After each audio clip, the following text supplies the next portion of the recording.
একটা পাটেরও কোনো মাথা নাই, পাতা নাই। তো আলহামদুলিল্লাহ, আল্লাহ যা করছে আমরা এর উপর সন্তুষ্ট থাকি। আল্লাহ যা করেন বান্দার ভালোর জন্য করেন, হয়তো এর মধ্যেই আমাদের জন্য কল্যাণ রয়েছে।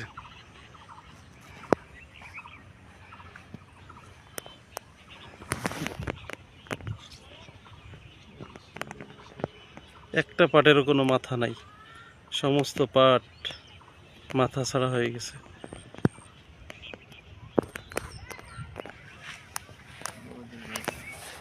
দেখেন, আপনাদেরকে একটু দেখাই ঘুরা।